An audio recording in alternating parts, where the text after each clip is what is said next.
The house smelled of old paper, mothballs, and fading time. Sophie adjusted her mask and sneezed as another puff of dust erupted from a pile of yellowing newspapers. "How did Grandpa keep all this junk?" James muttered, lifting an old fishing rod that immediately collapsed in his hands. "He wasn't a hoarder, just sentimental," Sophie replied, brushing cobwebs from a lampshade shaped like a chicken. They were cleaning out their late grandfather's house, a task long postponed after his passing. The grief was still raw, but their mother insisted it was time. "Start in the attic," she had said. "God knows what's up there." So here they were, boxes of books, chipped porcelain figurines, albums from a forgotten age. It was like archaeology, digging through layers of a man's life. James paused. "Hey, what's that?"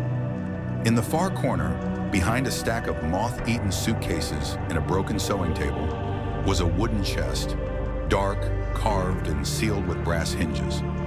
Sophie knelt beside it, fingers trailing across its surface. "This looks different." Together, they pried it open. Inside, wrapped in cloth and nestled like treasures, were a black and white photo of a young soldier laughing, war medals dulled by time but still gleaming with meaning, a rusted army dog tag, and at the very bottom, a sealed envelope. The handwriting was shaky, faint with age. "To my family, open only after I'm gone." Their breath caught in their throats. They sat side by side on the floor. Sunlight streamed in through the dusty attic window, highlighting floating specks like falling snow. Sophie broke the seal. Her grandfather's voice, once booming with warmth, now spoke only through ink and paper. "My dear family, if you're reading this, then I am no longer with you. There is something I've kept hidden, not out of shame, but out of reverence. A promise made long ago on a battlefield far from home. During the war, I was stationed in France. There, amid smoke and fire, I met a man named Harold Dawson. We were ambushed. I was shot, bleeding, barely conscious.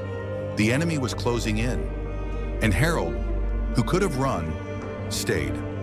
He carried me over 4 miles to safety. He saved my life.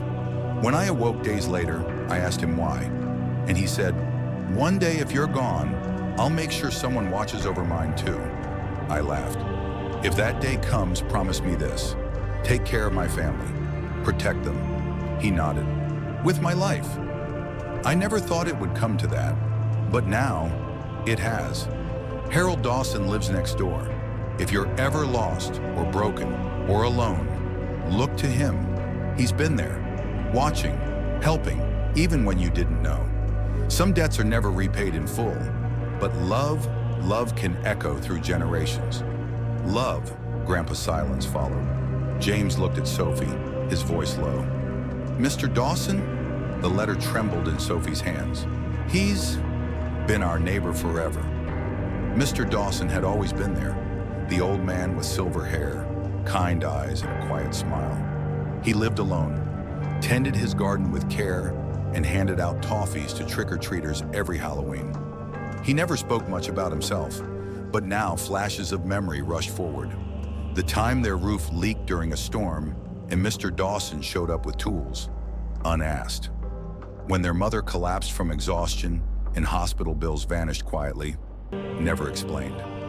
Every birthday, he left small, thoughtful gifts by the door, without a name. "Do you think he knew?" James whispered. "I think he never forgot," Sophie said. They didn't wait. The letter clutched in Sophie's hand. They ran downstairs out the front door and crossed the street to the small brick house with the red shutters. James knocked. Footsteps. The door opened slowly. Mr. Dawson blinked in surprise. "Sophie? James?" They didn't speak. They handed him the letter. He took one look, and his hands began to tremble. "Where did you find this?" he asked, voice cracking. "In the attic," Sophie replied. "It was addressed to us." Tears welled in the old man's eyes. He turned away, hand on the doorframe. For a long moment, he said nothing.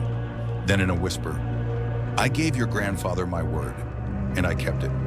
They sat in Mr. Dawson's living room. Photographs lined the mantel, not of him, but of them. Sophie's graduation, James's football trophy, family moments, somehow captured through the windows of time. Mr. Dawson spoke slowly, voice thick with memory. Your grandfather was my brother in arms. I held him while he bled. Thought I'd lose him, but he pulled through. And when he made that promise, James began. Mr. Dawson nodded. He didn't mean it as a test. He meant it from the depths of who he was. I took it seriously. But why not tell us? Sophie asked. He smiled gently. Because it wasn't about credit, it was about love. He poured them tea with shaking hands. I never had children, never married. But watching over your family, it gave my life